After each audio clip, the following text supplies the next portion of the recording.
How many have you restored? I mean, do you have any idea what the number is? It's a lot. I mean, could you just guess? I won't hold you to the fire, but... I don't know, hundreds. Wow. I mean, at least 100. I mean, some of those cars, you said you had the original car that Rex made.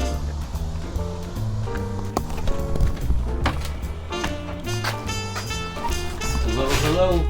Yeah, I love that picture. As in Joe James Pat O'Connor Memorial? Really? Yeah. Wow, I've never seen a real good picture of him. That's Joe on the left? Super cool. Man, I love this place already. Oh, I don't know what's happening yet. I don't care. Messier the better. Look at this. This isn't probably going to be your normal place here. Oh, I don't want a normal place. What year is that at Indy? Like 60s? 59? 59, okay. The year that Roger Ward won, which would be that car, the 2 car. I think it was a leader card Roadster. Yeah. Mm-hmm. Yeah, I'm up on this stuff. Okay. Hello, Jim Mann. How are you? Good to see you. Okay. Good. Hey, I love your place already. Everywhere I go, there's something cool, and I just got in the door. I'm inviting myself in. Who's this? That's Gene Hartley. Yeah, that's a car that I owned. You own that? Yeah. Do you have it now? No, I sold it. Oh, you got rid of a beauty. Wow, you had the original, huh? Yeah, I had the original. Yeah. Ooh, doggies, this is a bona fide race shop workshop.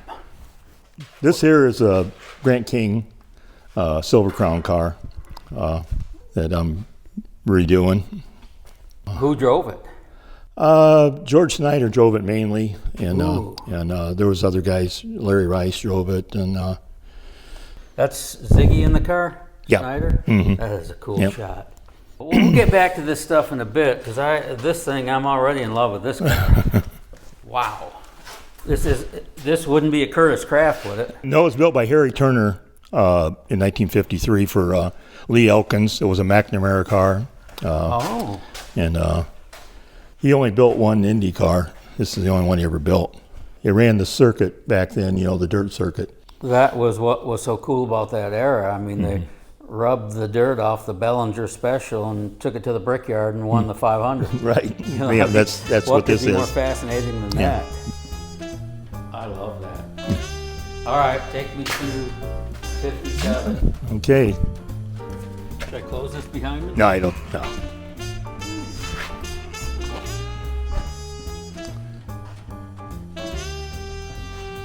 You got a lot of pieces and parts here. Yeah, You I got do. a lot of. I mean, that looks like James Dean drove it. Jeez, you got some cool stuff. And what is that, real quickly? 34 Ford. 34 Ford. Yeah. Now that looks like a It's mafia getaway car. It's just an old style hot rod. Okay. It has it's got like Indy car wheels and stuff on it, and Halbrand wheels and rear end, and I built it a few years back. Yeah, 67 Corvette. 67 Corvette. Yeah, God, that is beautiful. I know. Gorgeous. And that 49 tail tank, whose was that? Siebert. Oh, that's a Siebert tank? Mm-hmm. Yeah. Dang. Don Siebert. Mm-hmm. Yeah. Every time I start in on a story, like this one, the Paul Hazen story, it starts growing legs, Right. I mean, I knew he had number 57 all his career, but I never knew about this original car, this 57 car that Jim Elliott drove and other men drove. Where did you find this car? I bought it from a guy probably in the 80s that actually bought it and was going to try to race it again. And really all that was left of it was a frame, and the body pieces and stuff. But it was so obsolete at the time that there was no point in him trying to put it together, so I ended up just buying it from him. And I just had it for years, stuck in my storage trailer, and a few years ago I thought, maybe I ought to do something with it. So I did. I pulled it out and put it together. But originally it had a 220 Offie in it, and that's the way I was going to originally do it. And I thought it probably had better history as a Hazen car. So Sure, so you went with that. yeah. What's the life of the car? I mean, Do you know when it was built Yeah. and or how long it raced on the local circuit or anything about the history of the car? Yeah, it was built, I think, in about 1959. It's a Hillegas frame. Which is a Curtis Craft kind of knockoff. Well, sort of. Sort of. It looks like a Curtis Craft. Again. Yeah, Got that it has a front end. Curtis-style nose on it. But, Sure, okay. it was ran by Ralph Donaldson. It was called the Van Emery Coffee until in the early 60s. Some point in time, it was sold to a guy named Lloyd Gifford in Fort Wayne, and they ran it with the Offie. And then Paul bought it from Gifford without the motor, and they put the Chevy motor in it. These cars have a life of their own. I mean, it's so different from what it is today. So the car was built in '59, and you said when you got it in the 1980s, some guy was actually going to try to race it again. Well, that's, 3-4 decades. Yeah, it was way obsolete when this guy got it. Yeah, but it was good through the 60s, and I know they raced it well into the 70s. Right, I mean, you yeah. think about cars today, they wad them up and they throw them away and they pull another one off the shelf. Sure. The drivers and owners and chiefs don't get attached to the cars for that very reason. They're throwaways and they get another one. But these cars, they ran on the circuit for 20, 25 years. Right. And that's so they take a life of their own, and the attachment the owners and drivers had to these cars. I mean, they really do have a personality all to themselves. Yes, they do. How long did it take you to restore this car? It probably took me, 3 or 4 months, I suppose. Yeah. But I had it for years. I had it for It just sat 30 there. years probably. So I built a new body for it, and Is it fiberglass? it's all aluminum. Was it aluminum back then Yeah, too? it was aluminum. Okay. Yeah. Well, that makes sense. Yeah. When Paul drove it, or Paul owned it, he, I don't know what year that was for sure, but it had different paint jobs through the course of time when he ran it. But this is the original. This had the Gertie Speed Shop on it, which I thought was very interesting. Kind of the beginning of Earl's involvement in sprint car racing. The Hillegas chassis? Right. But they were popular in the They 50s. were very East Coast. The Williams Grove, Tommy Heinerschitz, and those kind of guys, they all ran Hillegas cars. The Flying Dutchman? In the Bobby Grimm with the Black Deuce, they were probably the top levels. Curtis really didn't build hardly any sprint cars. All his cars were stretch midgets, most of them that were claimed as Curtis's, they were actually just stretch midgets. Sure. But the Hillegas was a purpose-built sprint car. Right. Kind of Right. resembles Right. a Curtis Craft. But, God, that's a handbrake, isn't it? Yeah. It's got a foot brake in it, too. Sure. But handbrake, that definitely goes back to the 1950s. Yeah. I don't know what you call this paint pattern. These I just usually just call them scallops. scallops. But then again, Well, there were a lot of sprint cars from this era that used that sort of Right, design right. scheme. for sure, yeah. And that I attach that scheme design to this era. I think it's so cool. I love it. I love that. A lot of cars dressed themselves up that way. Yeah. That is beautiful. Yeah, and that car up on the shelf, I see it up there. that's Bobby Allen. That's an Allen car. Oh, I see the Yeah. one.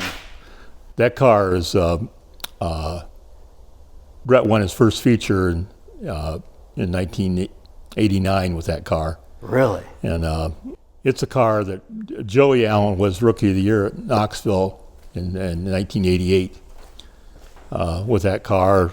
Randy Kinzer won a bunch of races with it. Jack Hodenschild won Eldora with it. Really? Yeah. What an interesting history. Yeah. They it's were an Allen chassis? It's an Allen car. Yeah. Wow. Yeah. That car's got some history to it. What are you going to do with the car?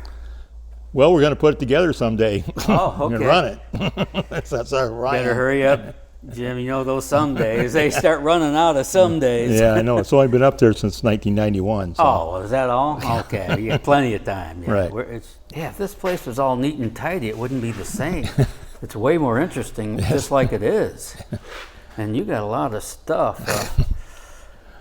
if you restore these cars, you can't buy the parts when you want to buy them. You got to buy them when you find them. That's always been my advantage over most people restoring cars, because I've always bought everything that come down the road that I might be able to use. How many have you restored? I mean, do you have any idea what the number is? It's a lot. I mean, could you just guess? I won't hold you to the fire, but I don't know, hundreds. wow.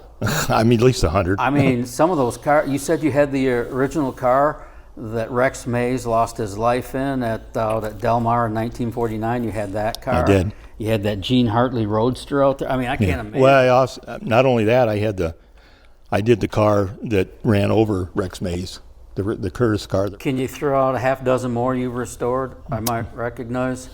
Springfield welding car, the Bardall Sam Hanks car, the Indy Roadster. No, those were upright cars. Upright cars. National okay. championship winning cars.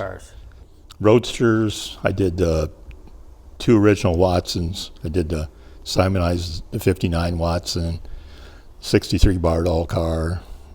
Did the Troy Ruttman car. Which Ruttman car? The car he ran in 62 and 63. The Jim Robbins car. Okay, that would have been a Roadster. That's a Roadster laydown car. Done the Dunn Engineering car, the Curtis. It's I can show you the list. You could say it's at least maybe close to 100 cars, though? Probably, maybe not full restorations, but at least partial fab work or stuff like that. I bet when you think about how much time is into one restoration, could be ongoing for years, you know? Yeah. The fact that you can say I've done, close to near 100, I'll bet that makes you, I would say, the most prolific restoration guy in the country. And I bet you can go out there and search, but I'll bet no one's done more than you.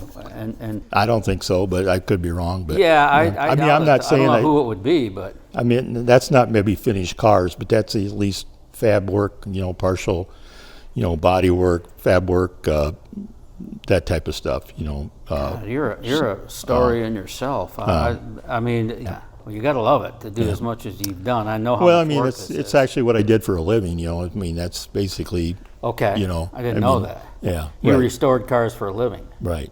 Yeah. Yeah, it's my job. Wow. I still got, like I say, I got 3 cars over there right now that, in some form, projects, and one's a customer car, and the other 2 are actually mine. And but I've always done cars for myself too. Sure. And I do customer work both. So. How long have you been working out of this shop? 50 years. Wow. So lots of history here in the shop. 50 years, a half a century. Yeah. God, the hours you have between these walls. Wow. Yeah. Your story's fascinating. I love it. And this car is beautiful. I'm so glad I got to see it today. So you restored some rear engine cars too. Yeah, I've done a couple.